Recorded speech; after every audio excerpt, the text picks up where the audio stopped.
네, 안녕하십니까. 노동법 강의 3회차 시간입니다. 어제에 이어서요. 오늘은 제2편 노동조합 및 노동관계조정법을 할 예정인데요.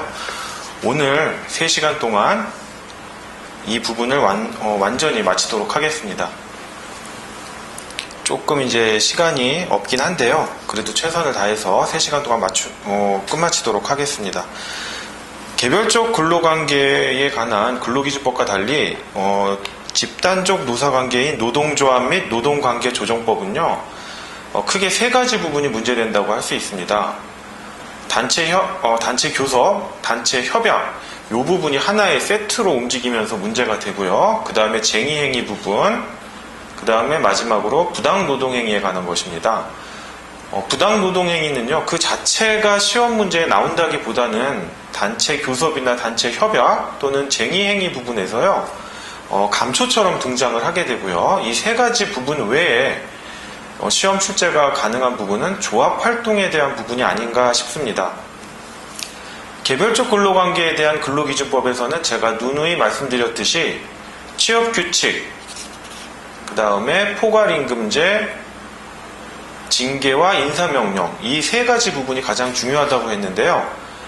취업규칙 부분이 하나의 단일 문제로서 출제될 수도 있고, 또는 포괄임금제 또는 징계와 인사명령에 있어서 어떤 회사의 규정, 즉 보수규정이나 징계규정, 인사규정으로서 취업규칙이 감초처럼 문제가 될 수 있다고 말씀드렸잖아요. 마찬가지로 부당노동행위도 집단적 노사관계에 관한 노조법에 있어서 군데군데 문제가 되기 때문에 이 자체가 하나의 문제로 나온다기보다는 부분에 있어서 언급될 소지가 많기 때문에 여러분들이 확실히 이해를 하셔야 됩니다. 시간 관계상 바로 강의를 시작하도록 하겠습니다. 교재 184페이지 제1장 집단적 노동관계의 일반 이론입니다. 제1절 노동기본권인데요. 노동기본권은 우리 헌법 제32조와 제33조에 규정되어 있습니다. 조문 한번 살펴보시고요. 그 다음 185페이지 로마자 2번 법적 성질입니다. 헌법 제32조는 근로권에 대해서 규정하고 있습니다. 헌법 제32조를 구체화한 것이 개별적 근로관계인 근로기준법이라고 제일 첫 시간에 말씀드렸죠. 그 다음에 2번 헌법 제33조 근로3권은 헌법 제33조 근로3권, 이것을 구체화한 법률이 집단적 노사관계에 관한 법률이다. 특히 노조법이 이에 해당된다고 할 수 있습니다. 이 부분 헌법에 관계된 부분이니까 바로 넘어가겠습니다. 그다음 186페이지 로마자 3번 노동기본권의 주체인데요. 노동기본권의 주체는 1번 당연히 근로자입니다. 헌법 제33조 제1항이 근로3권의 주체가 근로자임을 명시하고 있습니다. 이 경우 노동기본권의 주체가 근로자라고 했는데 여기서 근로자는 근로기준법상의 근로자가 아니라 노조법 제2조 제1호의 근로자를 의미한다는 점, 이 부분 주의하시면 되고요.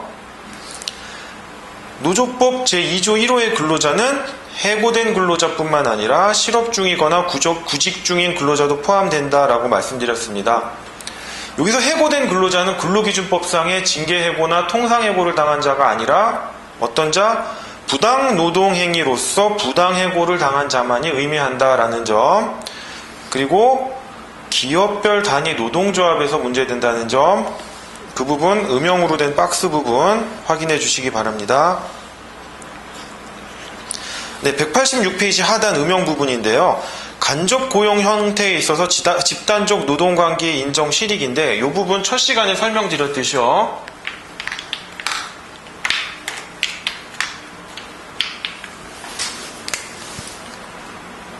근로자와 사용자가 근로계약을 맺었는데, 그리고 사용자와 다른 기업이 기업 대 기업 관계라고 했죠. 기업 대 기업 관계입니다. 이 경우 어떤 계약을 체결하느냐? 도급, 파견 이런 계약을 체결한다고 했지만 이거는 이 근로자와 사용자 사이의 직접적인 근로관계의 적용을 배제하기 위한 계약일 뿐인 겁니다. 따라서 이를 잠탈하기 위한 것들을 위장도급, 불법 파견이라고 했고요.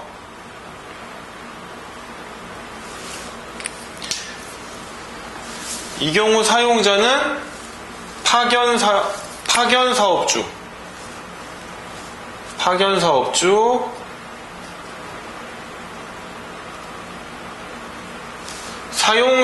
사용사업주, 직접 사용을 하니까요. 불법 파견에서 이런 명칭을 쓰고요. 위장 도급에서는 여기를 원청회사,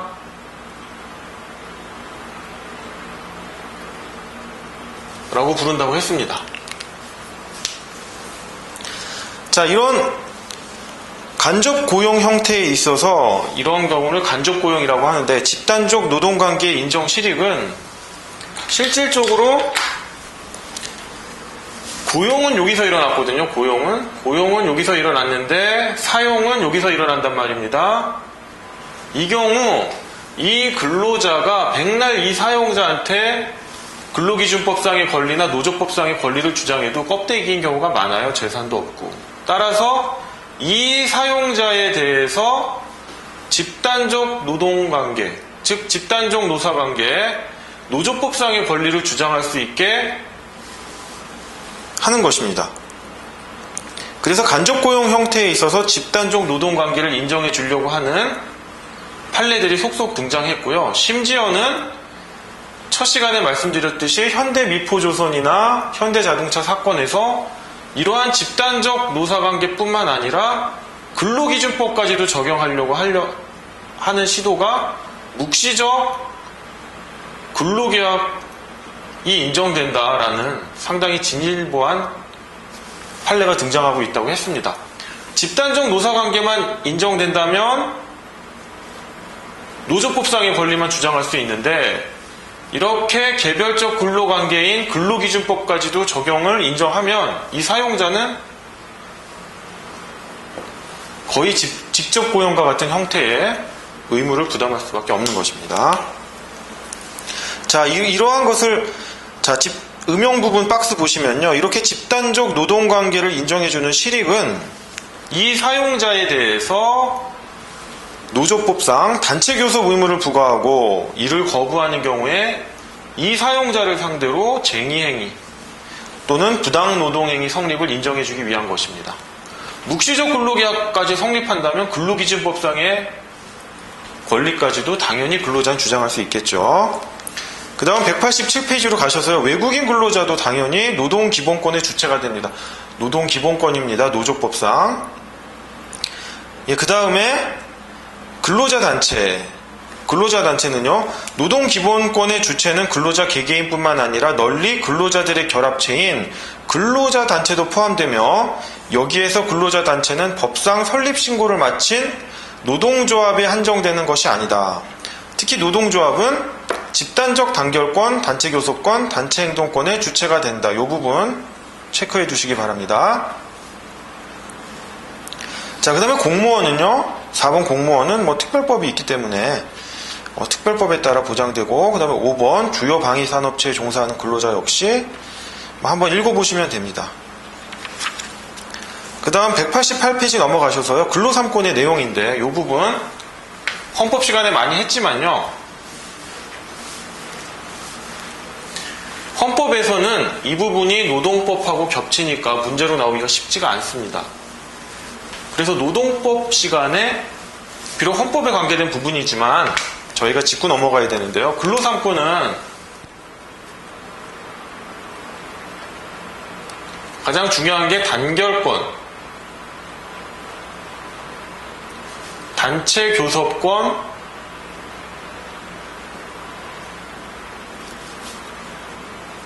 단체 행동권이 있습니다.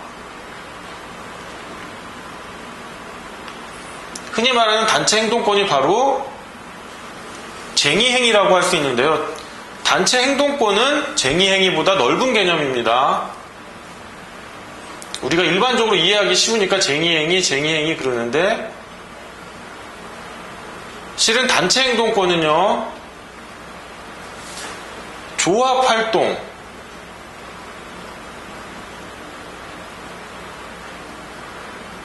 조합활동과 쟁의행위를 포괄하는 상위 개념입니다. 그러면 우리 헌법상 단결권하고 단체교섭권, 단체행동권이 있는데 첫 번째 단결권을 보시면요. 근로자나 근로자 단체가 근로조건의 향상을 목적으로 자주적으로 단결할 수 있는 권리이다. 단결권은 결사의 자유의 특수한 형태로서 단결권은 근로자 또는 근로자 단체의 권리인 반면 결사의 자유는 국민의 권리이다. 근로자가 당연히 결사의 자유를 주장할 수 있겠죠. 하지만 결사의 자유는 근로자뿐만 아니라 일반 모든 국민이 주장할 수 있는 권리인 반면에 일반적인 헌법상 기본권이라고 하면 단결권은 보다 특수화된 근로자나 근로자 단체가 주장할 수 있는 헌법상 기본권이라는 것입니다. 거기 박스에 보시면 뭐 개별적 단결권, 집단적 단결권, 적극적 단결권, 소극적 단결권이 있는데요. 문제가 되는 부분은 소극적 단결권입니다. 단결권은 뭉칠 수 있는 권리인데 소극적 단결권은 나 뭉치기 싫어. 이겁니다. 뭉치기 싫어.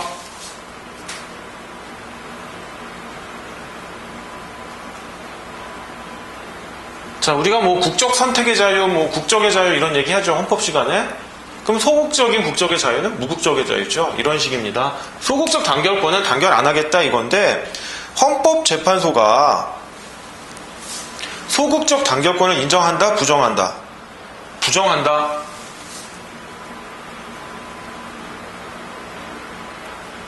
왜냐하면 소극적 단결권을 인정하면 노동조합의 적극적 단결권과 충돌이 생깁니다. 유명무실하게 된다는 거고요.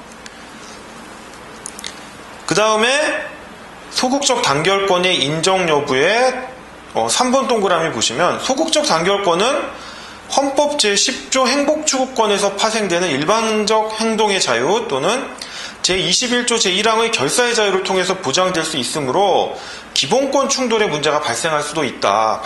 발생하는 거죠, 뭐 당연히.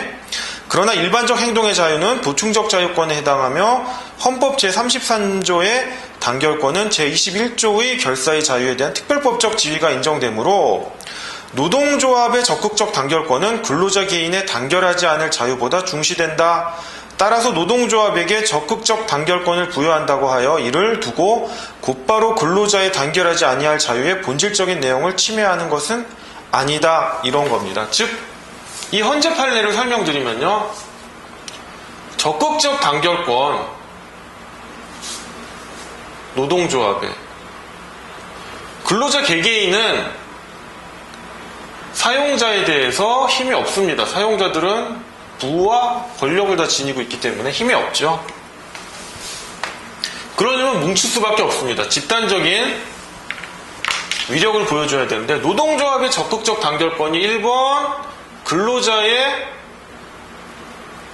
소극적 단결권, 즉 단결하지 않을 자유와 충돌하지 않느냐? 아니다. 우선한다. 적극적 단결권이. 그런데 이러한 소극적 단결권은 일반적 행동 자유권, 헌법상에 맨날 나오는 말이죠. 일반적 행동 자유권이나 결사의 자유와 충돌하는 거 아니냐? 적극적 단결권이. 충돌한다. 하지만 특별법적 지위가 인정된다. 일반적 행동 자유권은 10조? 헌법 10조겠죠? 여기서는 결사의 자유는 21조 겁니다. 기본권의 충돌에 해당하지만 특별법적 지위가 인정되므로 본질적인 내용을 침해하는 것은 아니다 이겁니다. 자, 그렇다면요. 소극적 단결권을 부정을 하면 적극적 단결권은 이거 좀 지우겠습니다. 어느 범위까지 인정되는 것이냐? 요거에 대해서 일반적 단결 강제가 있고요. 제한적 단결 강제가 있습니다. 일반적 단결 강제는 저희 189페이지 표를 보시면 근로자는 반드시 노조에 가입해야 된다. 노조 가입 필수다. 근데 노조 선택 가능. 지금 올해부터 복수노조가 허용됐기 때문에요. 지금 복수노조도 가능한 겁니다. 근데 제한적은요, 더 엄격해요. 노조 가입도 필수고, 특정 노조만 가입해라. 더 엄격하죠?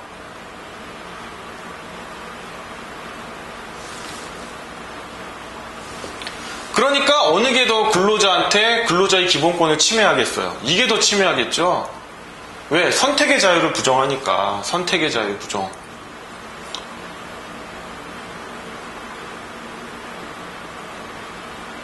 그럼 우리 노조법은 어떻게 규정되어 있느냐? 노조법은 노조법 제81조 부당노동행위에 보시면 제81조 제2호입니다. 189페이지 상단 참고 부분 박스인데요. 우리 노조법은 원칙적으로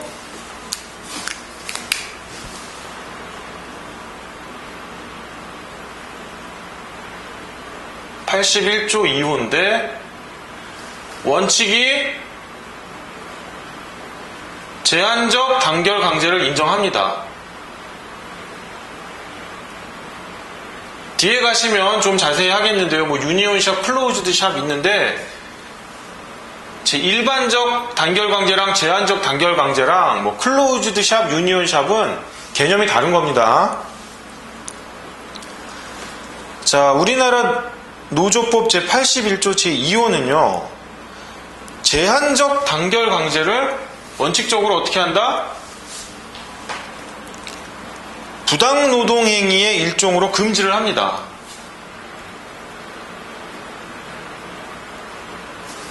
안 된다. 그러나 예외적으로 인정을 합니다. 한번 그 조문 읽어보겠습니다. 근로자가 어느 노동조합에 가입하지 아니할 것 또는 탈퇴할 것을 고용조건으로 하거나 특정한 노동조합의 조합원이 될 것을 고용조건으로 하는 행위, 이게 부당노동행위로서 할 수 없다라고 했는데, 다만 노동조합이 당해 사업장에 종사하는 근로자의 3분의 2 이상을 대표하고 있을 때는 상관없다 이렇게 하지 않았습니까? 그러니까 예외적으로 제한적 단결 강제가 허용되는 것입니다. 우리나라는 이러한 구조를 취하고 있다. 따라서 헌법재판소 판례가 만약에 소극적 단결권을 인정했다면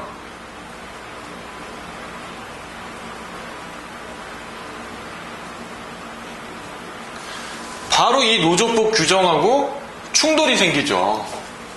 그러니까 헌재는 소극적 단결권을 부정한 겁니다. 물론 이 법 때문에 뭐 소극적 단결권을 부정한 게 아니라 헌법 원리로서 소극적 단결권을 부정한 거고, 부정했기 때문에 이러한 노조법 제81조 2호의 규정이 헌법 위반이 아닌 것입니다.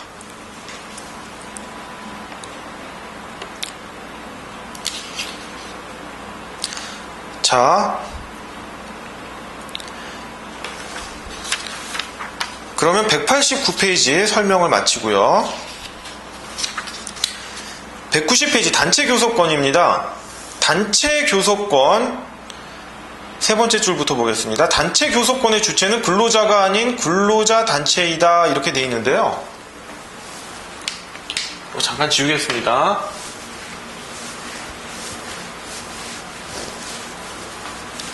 단결권 설명 드렸고요. 단체 교섭권, 이게 헌법에는 이 주체를요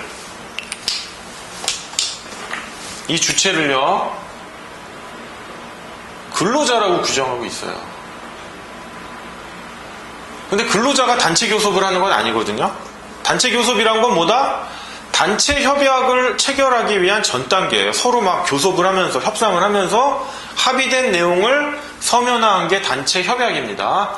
단체 교섭권인데 헌법에는 근로자라고 돼 있지만 실은 근로자가 하는 게 아니라 노동조합이 하는 거거든요. 근로자단체. 헌법에는 그 주체를 근로자라고 하고 있지만 노조법에는 노동조합이라고 하고 있다는 점. 이 점 체크하셔야 됩니다.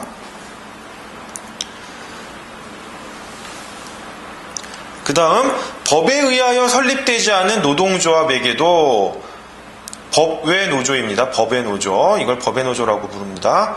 단체 교섭권이 인정되므로 이를 단체 교섭의 당사자에서 배제하는 유일 교섭 단체 조항은 무효로서 허용되지 않는다.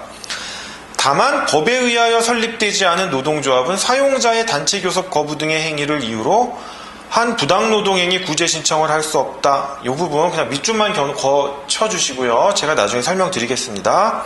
그 다음 참고 밑에 화살표인데요. 단체 교섭권에 단체 협약 체결권이 포함되어 있느냐? 포함하고 있다. 헌법재판소가 판시를 했습니다. 단체 교섭권은 당연히 단체 협약 체결권을 포함하고 있는 거다.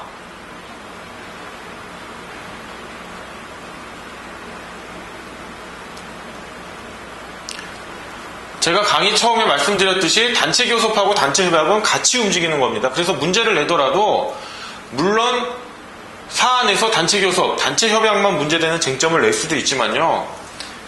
이게 하나의 시간적 순서로 이루어지는 거기 때문에 이게 같이 문제가 됩니다. 그래서 항상 단체 교섭과 단체 협약은 함께 유기적으로 연관해서 아셔야 됩니다. 그럼 190페이지 아래 사용자의 단체 교섭 의무인데요. 사용자는 근로자 단체 또는 노동조합의 단체 교섭 권한에 상응하여 단체 교섭 의무를 부담합니다. 근로자, 헌법상 근로자, 노조법상 노동조합의 단체 교섭 권이 있으니까 사용자는 어떻습니까? 상대적으로 단체 교섭 응납 의무가 있습니다. 응납 의무.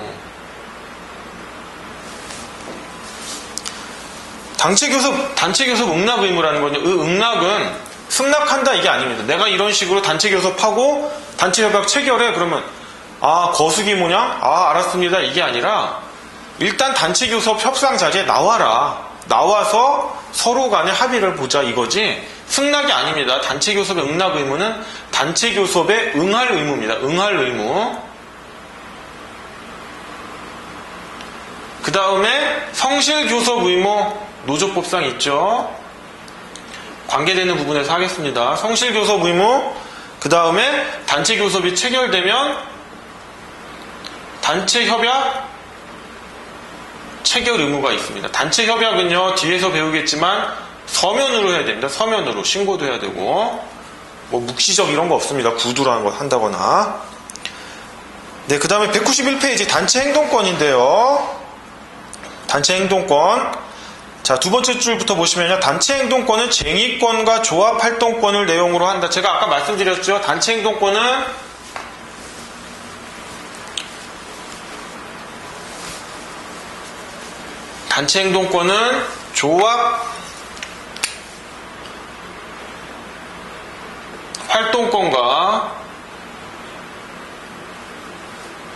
조합 활동권과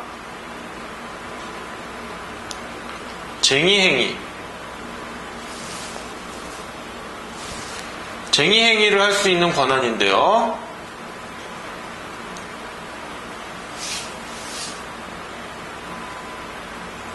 뭐 간단히 얘기해서 그냥 쟁의권이라고도 불립니다. 이 두 가지로 나눠져 있습니다. 그래서 제가 시험에 나오면 노조법에서 네 번째로 중요한 시험에 나올 만한 부분이 조합활동에 관한 거다. 왜냐하면 이 경우에도 정당성 요건이 있고요.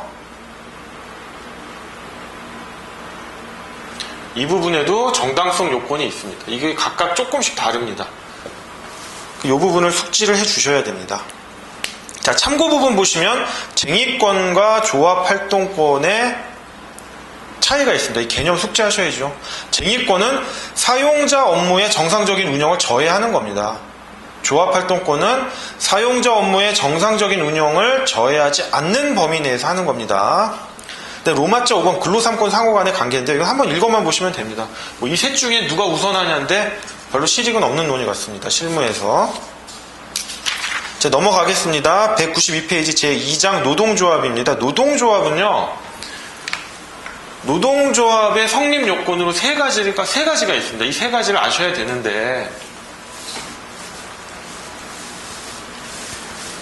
이 세 가지 자체가 시험에 나온다기보다는 노동조합이 단체교섭 또는 단체협약을 체결할 수 있는 노동조합은 어디까지냐, 또는 쟁의를 할 수 있는 노동조합은 어디까지냐, 이런 범위 때문에 노동조합의 성립 요건이 문제가 되는 겁니다. 그걸 보시면요, 노동조합의 성립 요건인데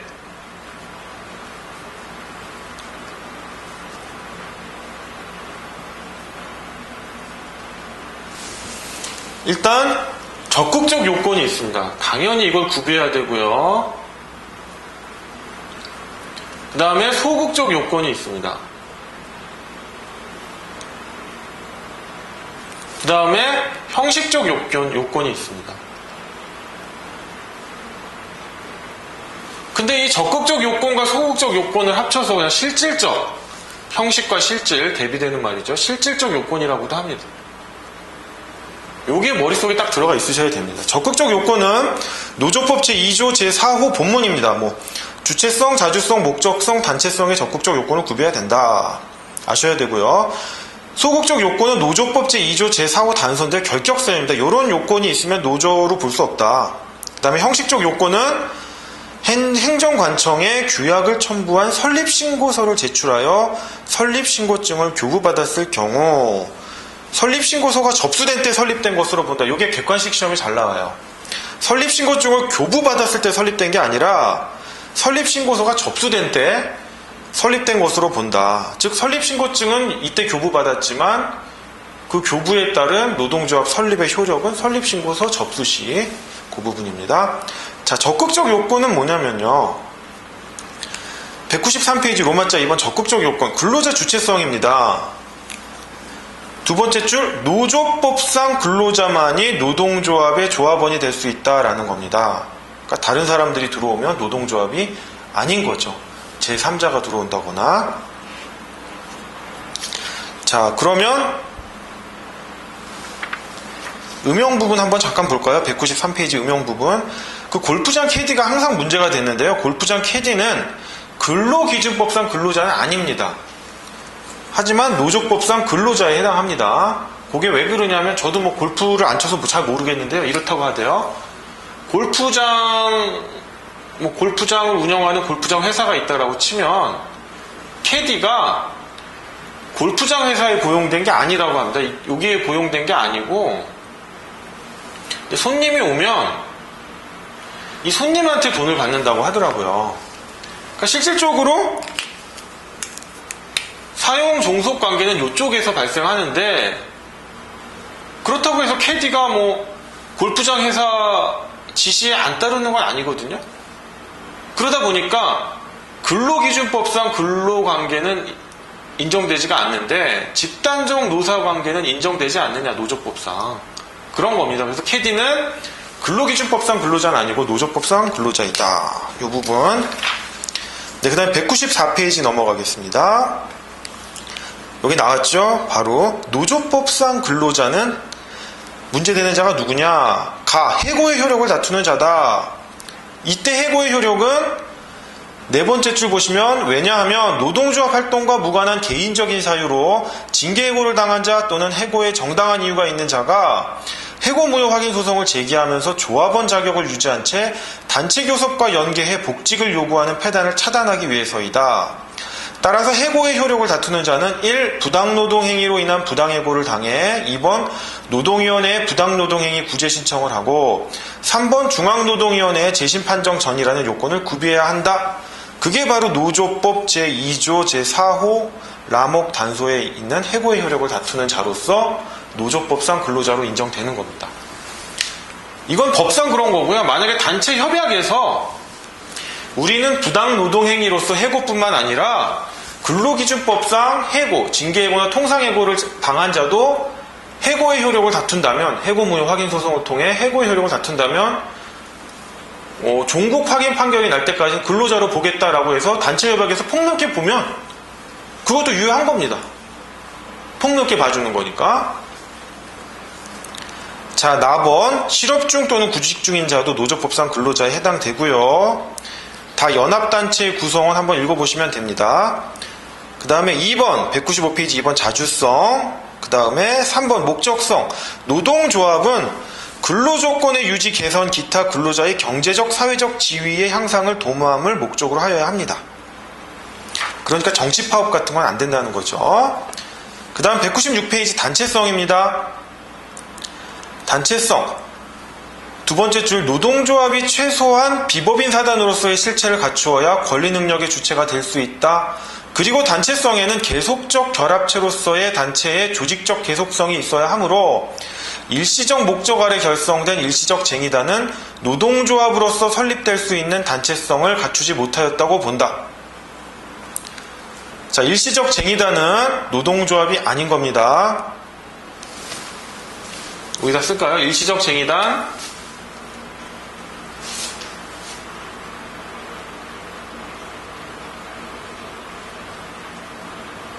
일시적 쟁의단은 노동조합이라고 볼 수 없다.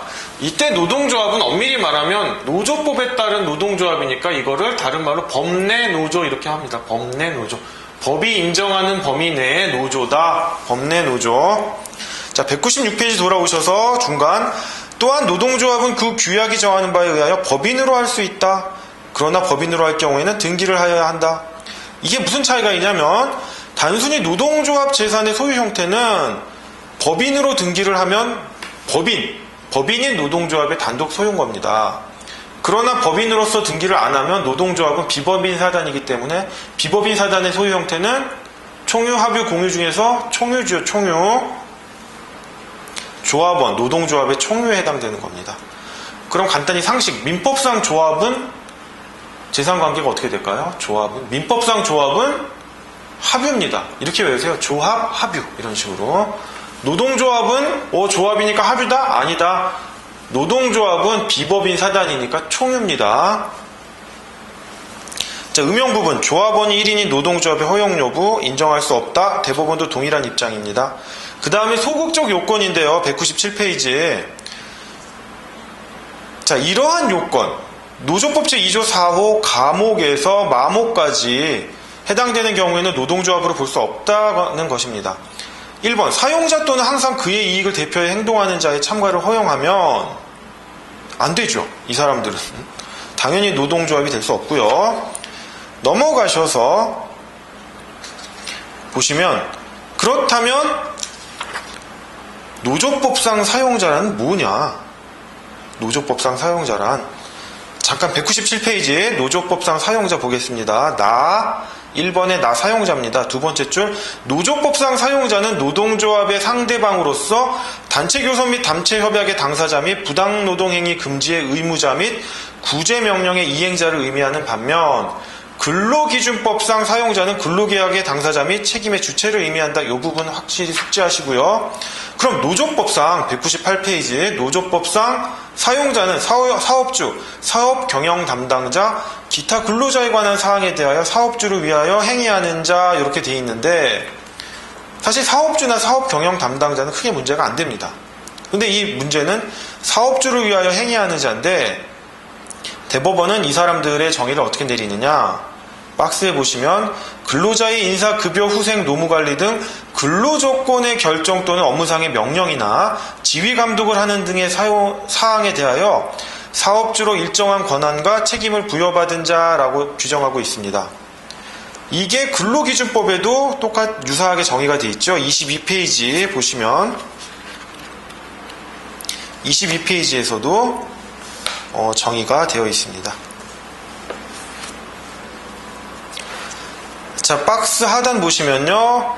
근로자와 사용자의 성격을 중복하여 가지는 자의 법적 문제 이겁니다. 특히 사업주를 위하여 행위하는 자인데요. 이 사람들은 다른 조합원인 노동자 또는 비조합원인 노동자들에 대해서는 사용자에 해당하는데 사업주인 사용자에 대해서 자기가 해고를 당하거나 임금에 대한 문제에 있어서는 근로자거든요. 이러한 이중적인 지위를 갖는다는 점. 자, 이러한 이중적인 지위를 갖는 자에 대해서 한번 설명을 드리면요. 이 아래 부분에다 잠깐 설명을 드리겠습니다. 자, 여기 있는데 근로자예요, 다. 노조법상 근로자겠죠. 근데 이 사람들은 인사팀 직원이에요. 또는 뭐 노무팀 직원. 근로자는 근로자예요. 근로자는 근로자인데 노조법상으로는 노조법상은 사용자에 속하게 된다는 거예요. 왜? 근로자의 인사, 급여, 후생, 노무관리 등 근로조건의 결정 또는 업무상의 명령이나 지휘감독을 하는 등의 사항에 대하여 사업주로부터 일정한 권한과 책임을 부여받았기 때문이에요. 그럼 이 사람들은, 얘네들은 노조를 결성할 수 있어요. 이 보이시나 모르겠네요. 얘네들은 당연히 노조 결성하죠. 노동조합 결성 가능해요. 그럼 얘네들은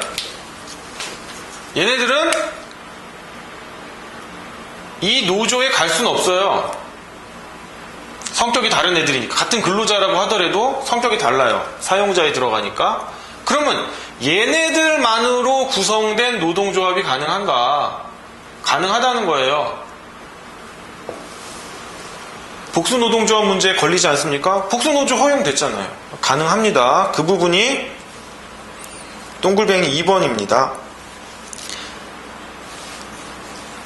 자, 그 다음 마지막 사용자단체의 사용자의 의미인데요.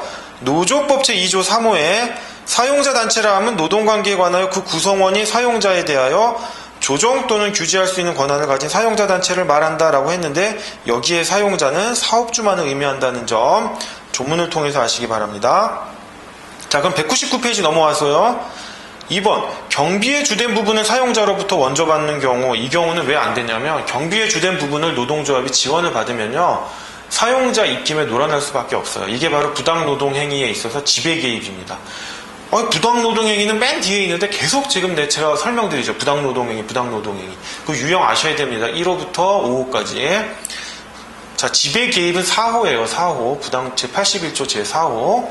지배개입이 이루어지는 경우입니다. 하지만 노조법 제81조 제4호 부당노동행위 규정을 보면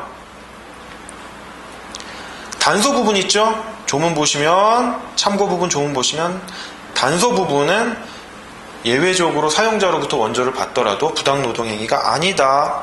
자, 3번 공제 수양 기타 복리사업만을 목적으로 한다. 이거 안 되죠. 이게 주된 목적이면 안 된다는 거예요. 노동조합은 근로조건의 향상입니다. 봉사단체, 복지단체가 아니에요. 근로조건의 향상이라는 주된 목적이 있으면 이런 공제 수양을 부수적인 목적으로 해도 상관이 없고요. 4번 근로자가 아닌 자의 가입을 허용하는 경우 해서 해고의 효력을 다투는 자 설명드렸고요. 200페이지 오셔서 주로 정치활동을 목적으로 하는 경우 안 됩니다. 그러나 근로조건 향상이 주된 목적이고 정치활동이 부수적인 목적이라면 인정됩니다. 학설이요, 학설이. 그러나 대법원은 아까 공제수양 복리사업과 달리 아까 공제수양 복리사업은 뭐라고 했어요? 주된 목적이 근로조건의 향상이고 부수적인 목적이 공제수양 복리사업이면 인정된다라고 했는데 정치활동은요 주된 목적이 근로조건 향상이고 부수적인 목적이 정치활동이라 하더라도 안 된다. 대법원은 안 된다. 정치활동은 부수적인 목적으로도 하지 말아라는 겁니다. 그러나 학설은 반대한다는 점 이 부분 숙지하셔야 됩니다. 그 다음에 6번 하나의 사업 또는 사업장의 조직 대상을 같이 하는 경우인데요. 이게 복수노조 허용으로 큰 문제는 없어요. 하지만 여러분들이 판례나 기존 법리를 이해하시려면 이 부분을 숙지하고 계셔야 됩니다. 이 부분을. 그래서 제가 설명을 드리는데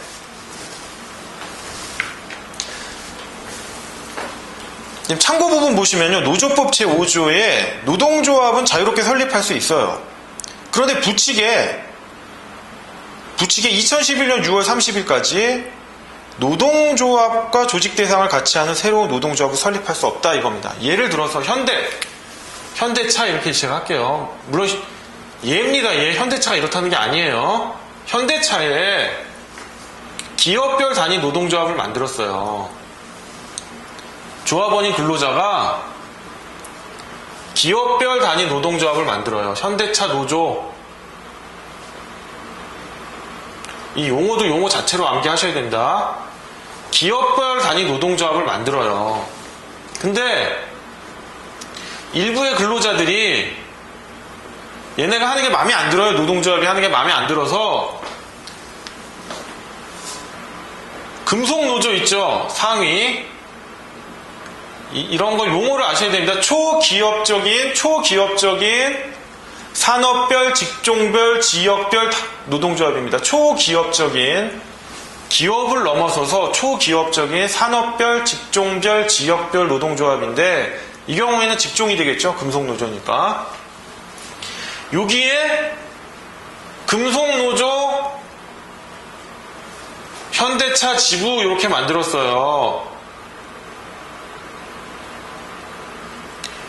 그러면 예전에 의하면 부칙에 의해서 이거 하나의 사업장에 두 개의 노조가 있는 거 아니냐?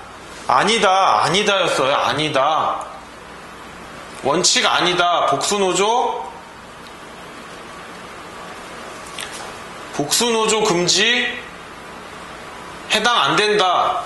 예외. 다만 이러한 지부가 200페이지 밑에서 세 번째 줄입니다. 다만 예외적으로 노동조합의 하부단체인 요 노동조합입니다. 요 노동조합의 하부단체인 분해나 지부가 초기업적인 산업별, 직종별, 지역별 단위 노동조합의 지부 또는 분해로서 여기부터 중요합니다. 독자적인 규약 및 집행기관을 가지고 독립한 단체로서 활동을 하는 경우에는 당의 조직이나 그 조합원의 고유한 사항에 대하여는 독자적으로 단체 교섭 및 단체 협약 체결 능력을 가지고 있어 기업별 단위 노동조합에 준하여 볼 수 있는 경우에는 하나의 사업 또는 사업장에 노동조합이 조직되어 있는 경우라고 보았다. 이게 무슨 말이냐면 이 지부나 분해는 독자적인 단체 교섭이나 단체 협약 체결 능력이 없어요. 그래서 얘네들이 대신 해줘요. 해주는데 얘네가 명목상 보면 현대자동차 지부인데 뭐 독자적으로 규약도 있고 뭐 독립한 집행기관도 있고 거의 뭐 기업별 단위 노동조합과 하는 게 다를 바가 없어요. 그러면 복수노조 금지에 해당된다. 이런 내용입니다. 그런데 지금은 이 부칙이 어떻게 됐어요? 부칙이 시효됐죠. 2011년이 6월 30일이 넘었으니까. 그래서 원칙이든 예외든 상관없이 그냥 금속노조 현대차 지부는 인정되는 거예요. 복수노조 금지에 해당되지 않아요. 뭐 독자적으로 규약을 갖고 있건 없건 뭐 기업별 단위 노동조합에 준해서 행동을 하던 말던 상관없다는 겁니다. 심지어 여기서 뭐 별의별 또 노조를 만들 수 있어요. 또 일부분이 나와서 뭐 현대자동차 한마음에 이렇게 만들어도 상관없어요. 복수노조가 허용되기 때문에. 그 얘기입니다. 자, 201페이지 형식적 요건인데요. 형식적 요건은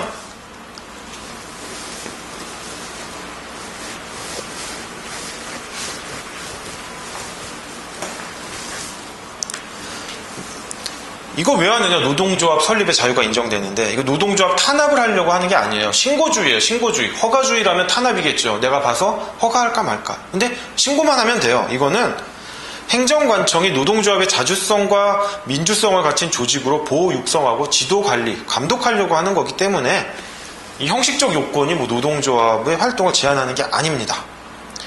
이렇게 형식적 요건을 갖춰야지만 노조법상의 권리들이 인정이 돼요. 그게 밑에 보면 6가지가 있죠. 법인격 취득도 가능하고 뭐 부당노동행위 구제 신청이 가능하고 이게 제일 중요하고 노동조합이라는 명칭도 사용할 수 있는 겁니다. 자, 그럼 문제가 뭐냐면 어떤 노동조합이 있는데 형식적 요건을 안 갖췄어요. 형식적 요건. 적극적 요건도 갖추고 소극적 요건도 갖추고 형식적 요건을 안 갖췄어요. 이 경우 노동조합의 법적 지위가 어떻게 되느냐. 이것이 문제가 되는 것입니다. 이 부분에 대해서요. 설명드리겠고요. 202페이지 뭐 설립신고 절차, 203페이지 설립신고 절차와 관련된 법적 쟁점 그냥 뭐 한번 읽어보시면 되고요. 제 2절입니다. 204페이지. 법외 노조의 법적 지위입니다. 법외 노조는 뭐냐? 아까 법내 노조가 적극적 요건과 소극적 요건, 형식적 요건을 갖춘 노조법이 인정한 범위 내의 노조라고 했다면, 법외 노조는 노조법 밖의 노조예요.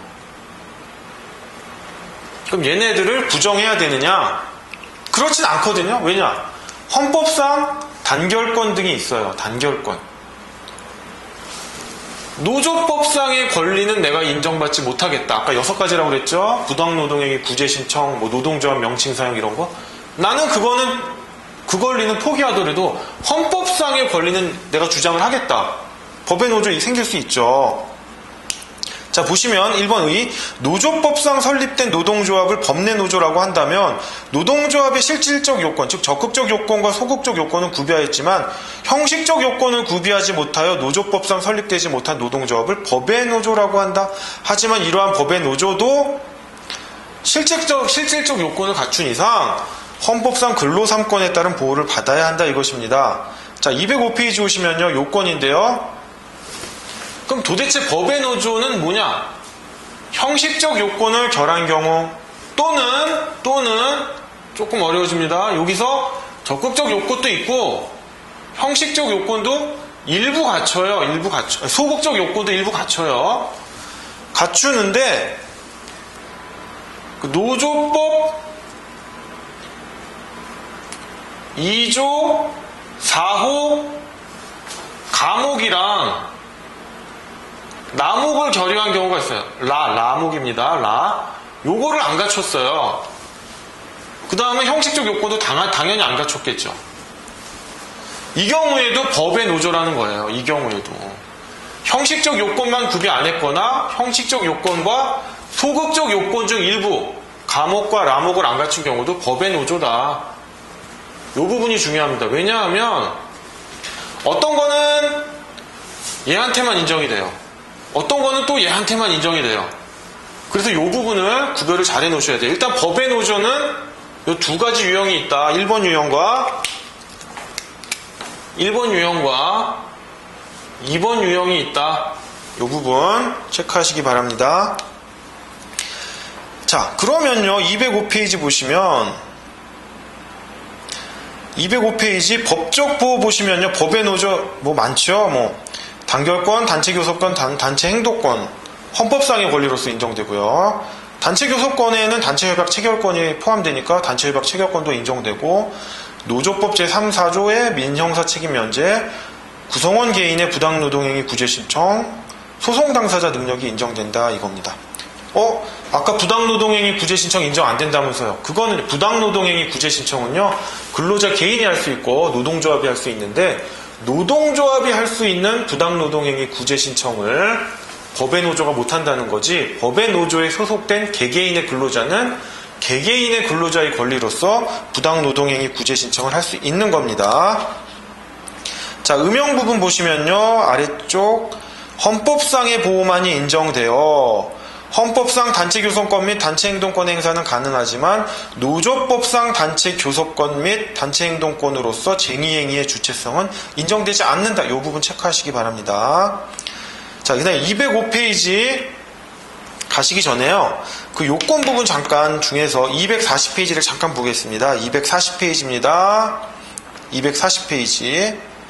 여기 보시면 법의 노조 해가지고 실질적 요건을 충족하지만 형식적 요건을 결한 법의 노조, 그 다음 형식적 요건의 흠결뿐만 아니라 노조법 제2조 4호 단서 가목과 라목을 결의한 법의 노조 이 부분 되어 있죠. 이 부분 좀 자세히 보시면 됩니다. 자,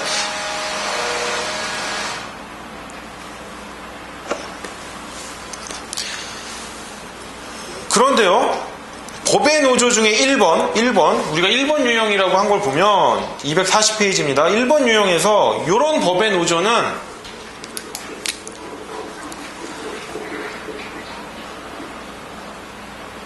단체교섭권을 갖는다, 안 갖는다? 단체교섭권을 갖는다.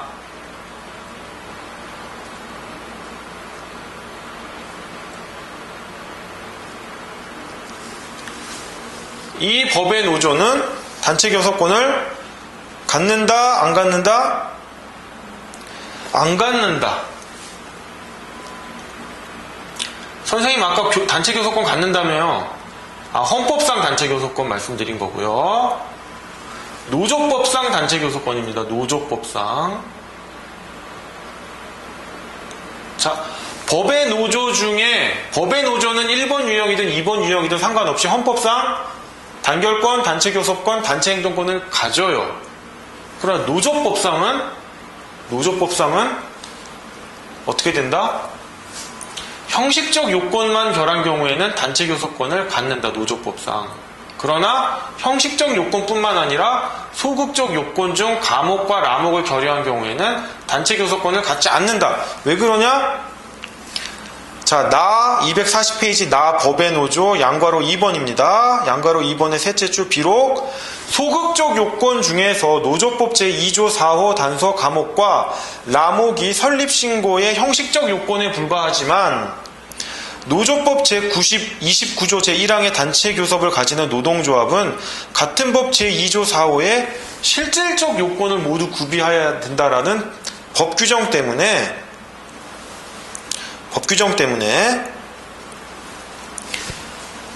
노조법상 단체 교섭권이 인정이 안 되는 겁니다. 이 부분 구별하셔야 돼요. 헌법상으로는 다 단체 교섭권이 인정된다. 이 부분입니다. 자, 그럼 240페이지 아래 음영 부분 보실까요? 법의 노조에게 단체 교섭권이 인정된다고 하더라도 사용자 측의 정당한 이유 없는 단체 교섭의 거부 또는 해태가 있으면 부당노동행위 구제 신청을 할 수 있거든요. 근데 법의 노조의 경우에는 부당노동행위 구제 신청을 할 수 없다. 부당노동행위 구제 신청을 할 수 없다는 겁니다. 따라서 노조법상 단체 교섭권을 갖고 있어도 단체 교섭권이 없으니까 부당노동행위 구제 신청 못 하겠죠. 단체 교섭권이 있어도 부당노동행위 구제 신청은 할 수 없다.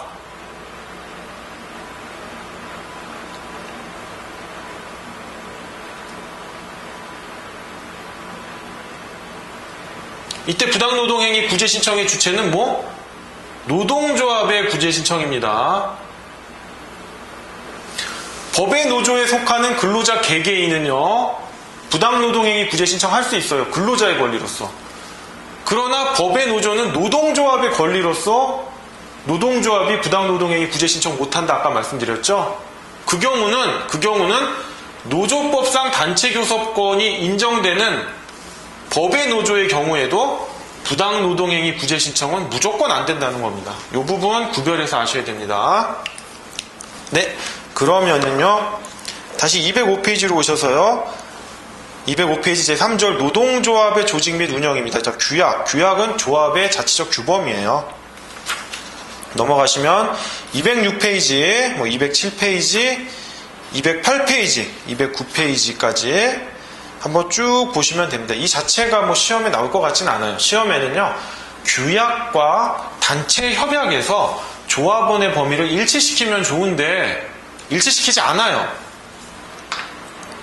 그 경우에 좀 문제가 됩니다. 그럼 조합원의 범위는 어디까지? 규약이 우선하냐, 단체 협약이 우선하냐? 그 부분 하겠습니다.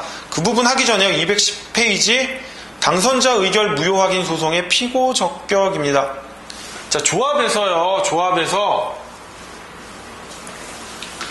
이 부분 지울게요.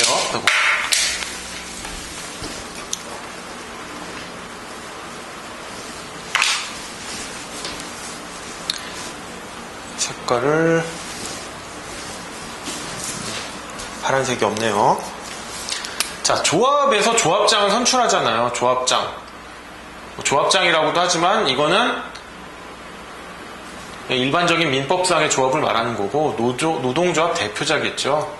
정식 명칭은 노동조합 대표자를 선출하는데 이 조합원이 이거 선출 잘못된 것 같아. 선거 과정에 문제가 있어 라고 할 때 당선자 의결 무효 확인 소송을 제기하는데요. 누구를 상대로 해야 되느냐? 이 사람을 상대로 하면 안 된다. 노동조합을 상대로 해야 된다는 겁니다. 그래야 그 판결의 효력이 노동조합이 미치죠. 그런데 대표자한테 하면 해도 상관없어요. 소송을 뭐 내가 원하는 사람한테 피고를 삼아서 하면 되는데, 그래가지고 이 조합원이 승소했어요. 야, 이거 넌 노동조합 대표자로서 자격이 없어 선고가 무효야라고 하면 그 판결의 효력이, 기판력이 노동조합에게 미치진 않잖아요. 그래서 피고 적격을 노동조합으로 하거나 최소한 이 2명을 상대, 노동조합과 당선된 대표자 2명을 해야 된다. 뭐 이런 거 하나 써주면, 야, 얘가 민사소송도 제대로 알고 있구나 라는 거 부각할 수 있죠. 그 다음 211페이지인데요.